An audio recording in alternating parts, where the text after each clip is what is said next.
محمد وعلى آل سيدنا ومولانا محمد وبارک وسلم وصلی علیہ۔ روحانی اور اصلاحی بارونہ پروگرام میں ہم اور آپ جمع ہیں۔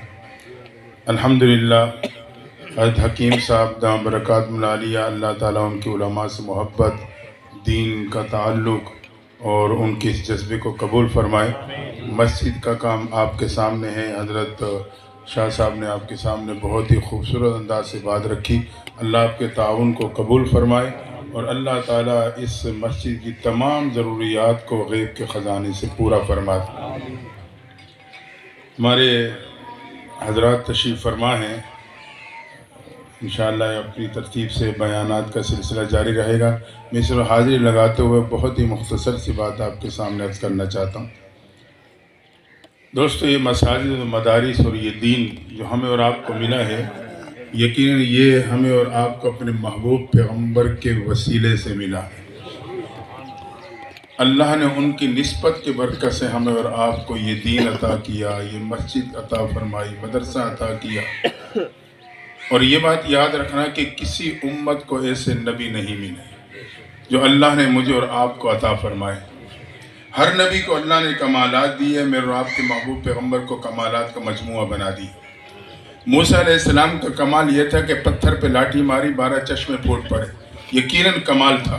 لیکن اس سے بڑھ کے کمال یہ کہ میرے محبوب پیغمبر نے انگلیاں مبارک پانی کے برتن میں اتاری تو اللہ نے آپ کے انگلیوں سے پانی کے چشمے جاری فرما دیے۔ عیسیٰ علیہ السلام کا کمال یہ تھا کہ مردے کو کہتے کم بِإِذْنِ اللہ، اللہ کے حکم سے کھڑا ہو جا۔ وہ زبان جو موت کے پردے کی وجہ سے خاموش ہو چکی تھی دوبارہ گفتگو کرنے لگتی، یقیناً کمال تھا۔ لیکن اس سے بڑھ کے کمال یہ کہ جس چیز میں زبان کا تصور نہ ہو وہ بول پڑے۔ ابو جہل کی مٹھی میں کنکریاں ہیں، بھتیجے بتا میرے مٹھی میں کیا ہے، ایمان لے آؤں گا۔ فرمائے میں بتاؤں کیا چیز ہے یا وہ بتائے کہ میں کون ہوں؟ کہا اگر وہ بول پڑے تو پھر تو بہت ہی بڑی بات۔ آپ نے نبوت کے انگلی کا اشارہ فرمایا۔ سائنس آج لیزر شعاؤں کو ایجاد کر رہی ہے، اللہ نے اس وقت میرے محبوب کی نبوت کی انگلی کے اشارے میں وہ طاقت رکھی تھی، انگلی کا اشارہ کرنا تھا۔ ابو جہل کی مٹھی میں موجود کنکریاں جس میں زبان کا بھی تصور نہیں، ان سے آواز آتی ہے اشہد ان لا الہ الا اللہ و اشہد ان محمد عبدہ و رسولہ۔ تو اللہ نے ہر نبی کو کمال دیا، میرے محبوب پیغمبر کو کمالات کا مجموعہ بنا دیا اور تمام کمالات محبوب کو عطا کیے اور وہ محبوب اللہ نے مجھے اور آپ کو عطا کر دیے۔ اس نسبت پہ جتنا شکر ادا کریں اتنا کم ہے۔ کسی امت کو ایسے نبی نہیں ملے، کوئی نبی اپنے امت کے لیے اتنا نہیں رویا جتنے کہ محبوب پیغمبر میرے اور آپ کے لیے روئے۔ میں اس پہ صرف ایک بات عرض کر کے اپنی بات کو سمیٹ رہا ہوں۔ اصل میں میری مجبوری تھی، میرے شام کو جنازے پہ پہنچنا ہے۔ جبریل امین تشریف لائے، محبوب پیغمبر نے دیکھا تو کہا جبریل چہرے پہ پریشانی کے آثار ہیں، کیا بات ہے؟ جبریل خاموش۔ آپ نے دوبارہ پوچھا جبریل بے قرار نظر آتے ہو؟ جبریل خاموش۔ جانتے تھے محبوب اپنے امت کے لیے کتنے حریص ہیں، امت کے لیے بے قرار ہو جاتے ہیں۔ آپ نے پھر پوچھا جبریل وہ چہرہ لے کے نہیں آئے جو پہلے لے کے آتے تھے؟ اب جبریل امین نے لڑکھڑاتی زبان سے عرض کر دی اللہ کے نبی صلی اللہ علیہ وسلم، آج اللہ نے مجھے آپ کے پاس بھیجنے سے پہلے جہنم کو معائنہ کروایا ہے۔ جبریل کی زبان سے جہنم کا نام سننا تھا، محبوب متوجہ ہو گئے۔ فرمائے جبریل بتاؤ جہنم میں کیا دیکھا اور کیا پایا؟ جبریل کہنے لگے میں نے جہنم کو دیکھا، اللہ نے 7 حصوں مشتمل کیا ہوا ہے۔ سب سے نیچے والے حصے میں منافقین کو ڈال دیا، اس سے اوپر والے حصے میں مشرکین کو ڈال دیا، اس سے اوپر والے حصے میں آتش پرست اور اس سے اوپر والے حصے میں سورج کو پوجنے والوں کو ڈال دیا ہے۔ اس سے اوپر والے حصے میں میں نے یہودیوں کو پایا، اس سے اوپر میں نے عیسائیوں کو پایا ہے۔ یہ کہا جبریل خاموش۔ آپ نے فرمایا جبریل جواب مکمل نہیں ہوا، بتاؤ جہنم کے 7 میں سب سے اوپر والے حصے میں کون ہے؟ اب جبریل امین نے آخرکار عرض کر ڈالی اللہ کے نبی صلی اللہ علیہ وسلم جہنم کے سب سے اوپر والے حصے میں اللہ نے آپ کے امت کے گناہگاروں کو ڈال دیا ہے۔ یہ سننا تھا، نبوت کے چہرے کا رنگ زرد ہو گیا، آنکھوں مبارک میں آنسو تیرنے لگے۔ جبریل امین تو چلے گئے، آپ حجرے کی خلوتوں کی طرف بڑھے، حجرے میں جا کے رب کے در پہ جھکے، یا رب امتی یا رب امتی کی صداؤں سے حجرے کی فضا گونجنے لگی۔ اللہ میرے امت کو جہنم سے بچا لینا، میرے امت کو جہنم کا ایندھن نہ بنانا، یا اللہ میرے امت کمزور ہے اس کو جہنم میں نہ ڈالنا۔ محبوب محب کے در پہ میرے اور آپ کے لیے ہزاروں قطار رو رہے ہیں،